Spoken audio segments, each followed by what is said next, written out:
Assalamualaikum warahmatullahi wabarakatuh. Sampurasun. Berjumpa lagi dengan saya Rizal. Ini pagi buta ya, bisa dikatakan ini mungkin video pertama saya selama bertahun-tahun ngonten di jam 3 lebih 27 menit ya.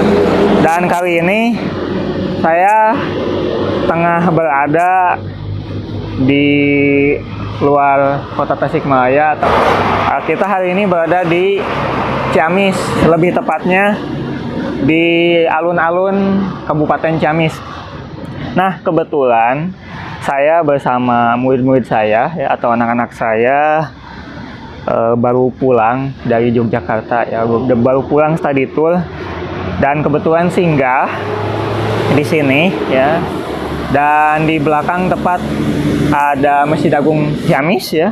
Pendoponya jauh di sebelah sana. Di belakang ada gedung DPRD Kabupaten Ciamis ya. Nah, mungkin sambil ke sini ya, sambil kita menelusuri sejarah ya.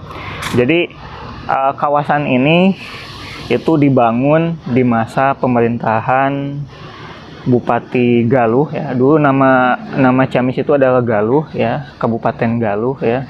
Itu di masa pemerintahan Raden Arya Adipati Kusumadiningrat atau Kanjeng Prabu ya. Yang mana yang belakang ini ya, ini Masjid Agung Kabupaten Ciamis ini itu didirikan tahun 1882 ya, seperti itu ya. Nah, jadi masjid ini ya merupakan masjid bersejarah di Kabupaten Ciamis ya. Ini dibangun bersamaan dengan pembangunan tata kota Kabupaten Ciamis ya, seperti itu ya. Jadi mulai di sini ada alun-alunnya ya, lalu juga yang sekarang menjadi gedung DPRD ini ya, itu dulunya itu bekas dari dalam ya, atau pendoponya ya, pendoponya. Kalau sekarang kan pendoponya itu di sebelah sana ya. Di seberang sana yang kayak bangunan Belanda klasik gitu ya. Nah, itu yang sekarang menjadi pendopo itu khas gedung loji ya. Gedung loji itu bekas dari gedung asisten residen ya.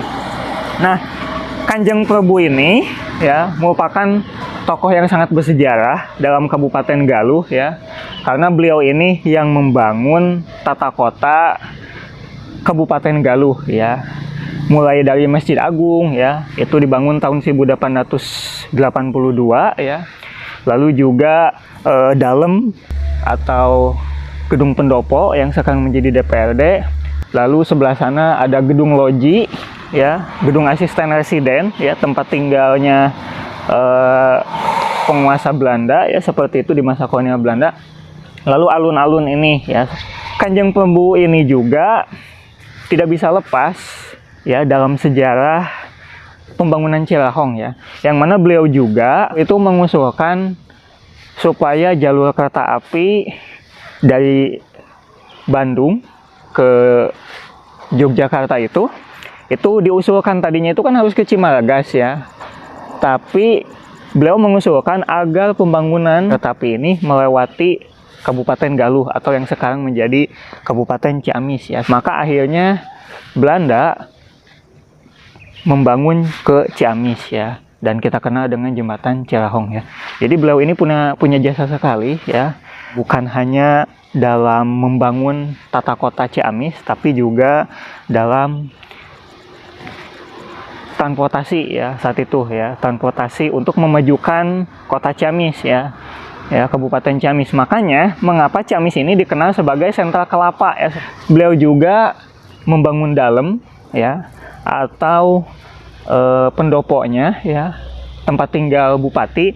Lalu juga ada sekolah Sunda. Saat itu beliau mendirikan sekolah Sunda, dan beliau juga dikenal sebagai bupati pertama yang bisa berbahasa Perancis ya, seperti. Nah, ada keunikan dari pendoponya ya, saat itu merupakan pendopo terbesar di Jawa Barat ya, di Periangan saat itu ya. Dan pendopo ini pernah menjadi tempat pernikahan putri-putri dari anak-anak beliau ya, seperti itu. Dan bahkan dalam pestanya itu dulu konon untuk mengamankan situasi di kabupaten ini, beliau selalu mengundang onom ya dari Rawa Lakbo, karena beliau yang bisa berkomunikasi dengan mereka ya. Makanya dulu di sana itu ada tempat untuk mereka ya, seperti itu. Wallahu alam ya. Tapi itu sejarah ya. Nah, kita nanti ini mumpung masih di Taman Alplesia, nanti sebelum sholat subuh di sana anak-anak masih pada tidur ya. Kita coba keliling-keliling ya di sini. Ini alhamdulillah sedang ditata ya. Nah, di sebelah sana itu ada pendopo ya, pendopo Kabupaten Ciamis yang dulunya itu bekas dari gedung asisten residen Belanda ya. Jadi kalau sekarang itu terbalik ya. Sekarang yang bekas pendopo itu gedung dalam itu jadi gedung DPRD Kabupaten Ciamis, sedangkan ini yang di belakang saya ini yang sekarang menjadi gedung pendopo itu bekas dari gedung asisten residen ya. Itu di masa pemerintahan Belanda, dan itu juga termasuk ke dalam pondasi tata kota Kabupaten Ciamis ya di masa kolonial Belanda ya. Jadi beliau juga yang membangun gedung loji ini ya, gedung asisten residen ya, seperti itu ya. Nah, ini ya. Terus sebelah sana itu ada kampung Cina ya, di sana juga kan ada kelenteng Hoktek Bio ya. Sebetulnya banyak sejarah yang bisa diungkapkan tentang Ciamis ini ya.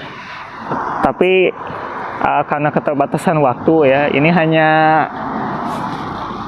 kunjungan singkat saja ya, seperti itu ya. Karena kebetulan kita baru pulang dari Yogyakarta ya, akhirnya bisa menyempatkan waktu di alun-alun Ciamis ini ya, seperti itu ya. Dan sebetulnya alhamdulillah ya bisa datang ke sini karena sudah lama sekali ya, dan ini merupakan tempat apa ya, saya sama kakek saya dari pihak ayah kan asli dari sini ya, dari Ciamis ya, seperti itu ya. Makanya bersyukur saya bisa datang ke sini ya, seperti itu. Nah, terkait Masjid Agung Ciamis ini ya, terakhir ini sudah mengalami berapa kali perombakan ya, kurang tahu saya ya, harus membaca lagi sejarah ya. Ini sudah mengalami beberapa perombakan. Pada intinya ini dibangun tahun 1882. Nanti selesai pembangunannya itu di masa putranya dari Kanjeng Prabu ya, yaitu Raden Arya Adipati Kusuma Subrata ya. Itu adalah Bupati Galuh terakhir ya. Karena setelah beliau nanti Kabupaten Galuh itu diganti menjadi Kabupaten Ciamis ya, seperti itu. Dan bupatinya juga ganti ya, bukan oleh keturunan-keturunan beliau lagi ya. Bupati selanjutnya itu adalah Raden Tumenggung Sastrawinata ya. Itu saja untuk penelusuran sejarah di Ciamis ini ya. Mudah-mudahan video yang singkat ini memberikan manfaat untuk sobat semua ya. Dan saya harus segera ke dalam masjid karena saya kedinginan. Itu saja.